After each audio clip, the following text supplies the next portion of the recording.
médicalisé, faut-il l'autoriser au Sénégal? C'est le débat du jour. Parole aux auditeurs. L'actualité, qu'en pensez-vous? Nous avons en ligne Imam Oumar Diène. Bonjour Imam. Bonjour Daouda. Vous êtes le secrétaire général de l'association des imams et oulémas du Sénégal. Imam, qu'est-ce que vous pensez de cette idée défendue par des organisations féminines, à savoir l'avortement médicalisé? Elles demandent qu'on l'autorise au Sénégal. Votre avis là-dessus? Oui, donc, en tant que tel, je vous remercie d'abord. Je remercie les éditeurs de RFM. Donc, moi je peux parler sur l'islam. L'islam interdit l'avortement, même si on agit cette tentative de médicaliser. Le cas médicalisé rentre dans le contexte où si la femme est malade, ou bien si l'enfant qu'elle porte est malade. Ou si l'enfant doit naître aussi avec des séquelles. Médicalement, c'est le médecin qui doit décider s'il doit faire l'avortement ou pas. Mais dans l'islam, l'avortement est interdit. Mais s'il faut le mettre dans le terme médicalisé, il y a des causes et effets qui doivent porter ce sujet à cet avortement pour le qualifier en tant que tel. Mais pour le faire parce qu'il y a eu inceste, ou bien il y a eu viol, ou bien il y a eu agression, l'islam ne le reconnaît pas. Parce que l'islam reconnaît l'enfant qui est né dans le mariage. L'enfant qui est né hors mariage ou qui a été enceinte hors mariage, l'islam ne le reconnaît pas. Il disqualifie le fait. Et interdit l'avortement. Maintenant, s'il faut le mettre médicalisé, l'islam accompagne ce sujet d'être médicalisé, mais dans la mesure où, si la femme est malade, l'enfant ou bien l'enfant qu'elle porte est malade, si l'enfant doit être né avec des membres ou avec une malformation, que le médecin, en tant que tel, qualifie que l'enfant ne doit pas naître, le médecin le fait et l'islam va l'accompagner et sera d'accord. Mais s'il faut avorter pour avorter parce qu'il y a eu agression, il y a eu inceste ou bien il y a eu viol, l'islam ne reconnaît pas ces termes. Parce que dans l'article 1er de l'islam, les hommes qui doivent consommer une femme, ils doivent être mariés d'abord. Oui, et ces organisations féminines, justement, expliquent cela par des cas d'inceste que vous avez évoqués ou de viol. Et une organisation islamique comme Diamra dit que c'est la porte ouverte à toutes les dérives. Il y a ceux qui pensent que ces deux idées sont acceptables. Quel est votre commentaire là-dessus? Il faut beaucoup de réflexion parce que c'est le monde moderne qui accompagne les ONG et autres qui sont nouvellement arrivés. Mais si jamais que le Sénégal accepte que l'avortement soit légalisé ou l'avortement soit accepté, toutes les portes sont ouvertes pour que chacun y fasse des soins. Et ça va faire une concurrence d'argent, une concurrence de solide, parce que déjà, les avortements se font dans la clandestinité.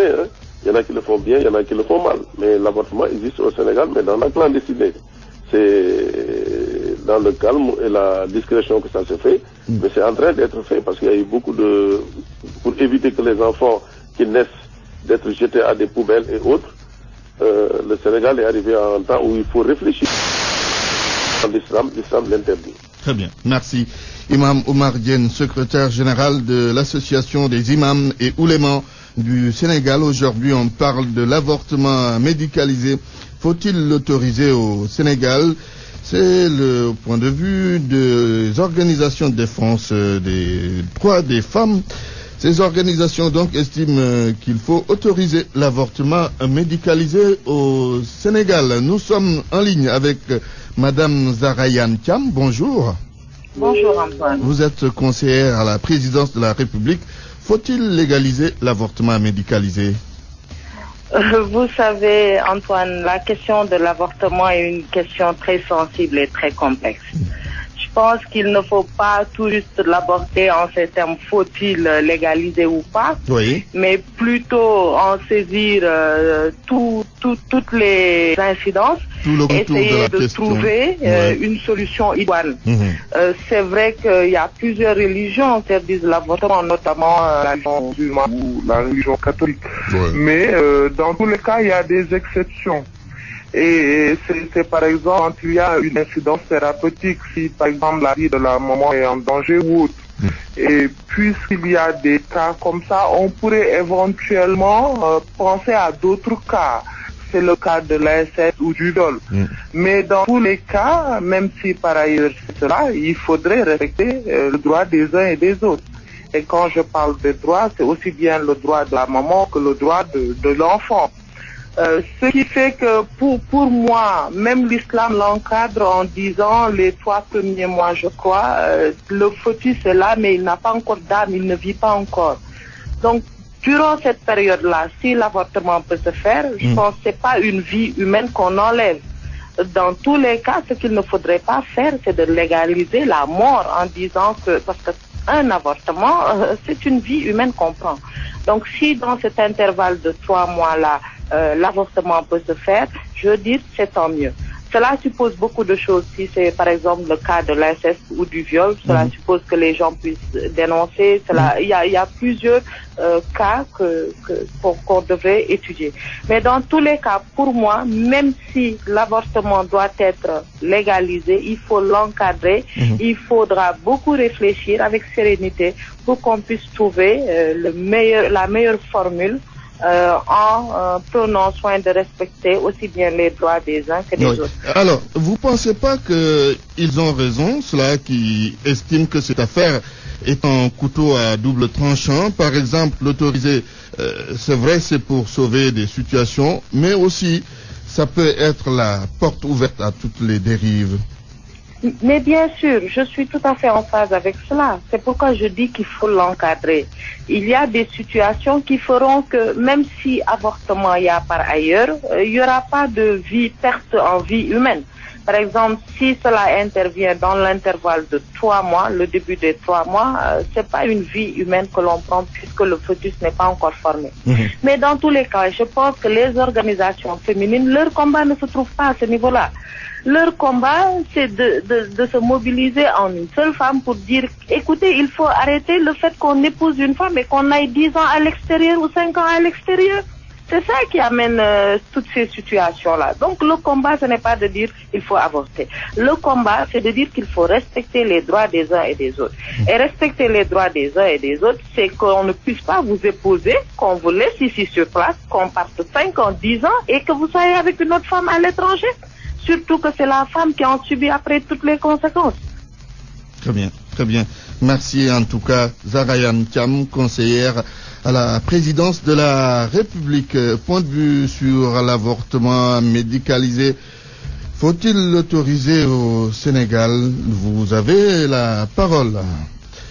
Nous donnons la parole à M. Alassane Seck, ancien responsable à l'ONG de droits de l'homme, la RADDHO. Bonjour, M. Seck. Bonjour, Antoine. Les organisations de femmes disent qu'il faut autoriser l'avortement médicalisé. Les spécialistes de la bioéthique, pour ce qui est de la religion catholique, disent non, tout comme les imams qui sont contre l'avortement.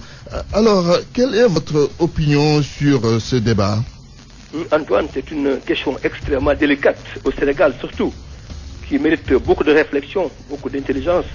À mon avis, je pense que ce n'est pas systématique l'avortement. Je pense que les femmes parlent des cas particuliers d'avortement médicalisé dans son sens. Oui, c'est bien précis. C'est ça. Oui. Où justement le médecin apprécie en dernier ressort. Quand c'est médicalisé, il y a l'acte du médecin qui entre en ligne de compte.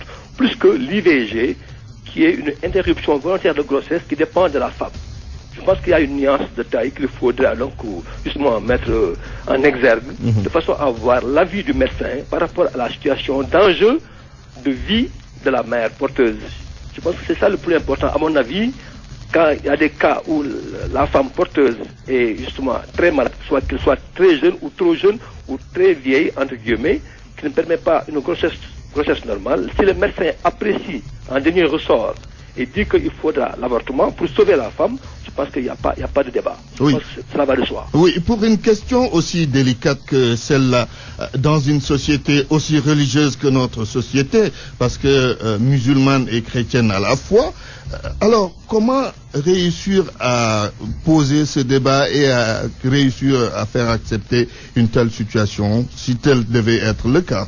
Je pense qu'il ne faudra pas systématiser, il ne faut pas globaliser, il faudra le faire des cas par cas.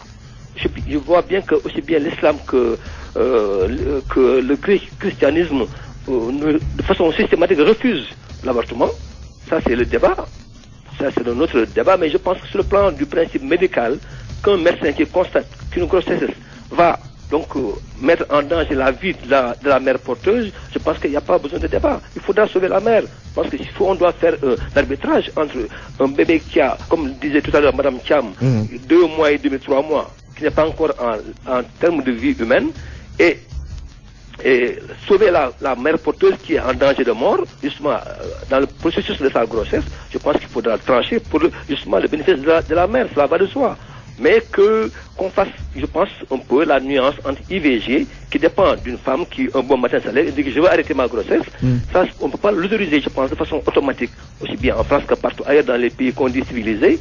À plus forte raison, le Sénégal, où c'est un pays musulman qui interdit de façon globale, même si tout à l'heure l'imam a été plus nuancé, l'imam dit qu'il y a des cas particuliers où on peut comprendre. Parce que l'islam n'accepte pas les enfants nés hors mariage, l'islam n'accepte pas des grossesses anormales, entre guillemets, mais je pense que les députés qui vont voter la loi auront la responsabilité d'apprécier et de voir cas par cas qu'est-ce qu'il faudra faire pour que une personne humaine normale soit exécutée de façon volontaire. Merci Alassane Seck, membre de la société civile. Merci à tous ceux qui ont participé à ce débat. C'était